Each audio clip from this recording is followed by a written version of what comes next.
È stata una bomba, bellissimo. Abbiamo fatto questo video il mercoledì sera stanchi di questa situazione perché non siamo stati aiutati dopo un anno, davvero avevamo finito tutte le nostre risorse, avevamo il pensiero di tutti i nostri ragazzi, sono 50, con insomma, problemi, senza portare a casa soldi, stipendio e cassa integrazione misera. E allora alla fine ho detto proviamo questo video. Un appello lanciato via social ed è stata subito gara di solidarietà.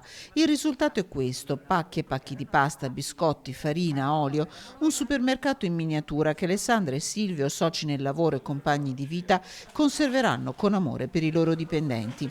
Un locale grande, 700 posti a sedere, un'attività avviata, chiusa da un anno, con loro ferme 50 persone, 50 famiglie, 10 dipendenti diretti, 40 collaboratori. Sono i nostri ragazzi da una vita, sono 10-11 anni che lavorano con noi, per noi.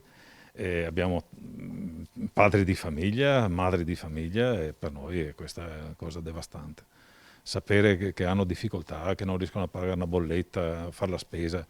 Un nostro dipendente ieri sera che si è preso un po' di spesa, ha fatto da mangiare, i bambini, ha detto cos'è una festa. Le parole che seguono raccontano il dolore, la sofferenza per un dipendente con lo sfratto, quella per un papà con 4 figli che vive con 300 euro di cassa integrazione.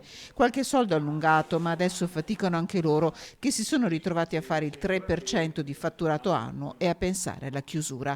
Nessun ristoro per un problema fiscale, la speranza che adesso con alcune nuove regole qualcosa si muova. Ci hanno obbligato a non lavorare, ma se uno Stato deve essere in grado di aiutare, insomma, perché questo non è una nostra volontà, è un obbligo, quindi insomma. E poi ci sono tutte le band, gli artisti, un anno fermi, e quindi questo speriamo, insomma, di far sì che sia, come dire, creare una sensibilità per tutti. Il desiderio di tornare al più presto al lavoro, a sentire il suono della musica dal vivo e dei clienti in sala. Dentro abbiamo respirato calore nonostante fosse tutto chiuso, c'erano ancora le decorazioni di Natale. Fuori è una giornata triste, anche un po' pesante, però la speranza c'è, l'obiettivo è quello di rinascere.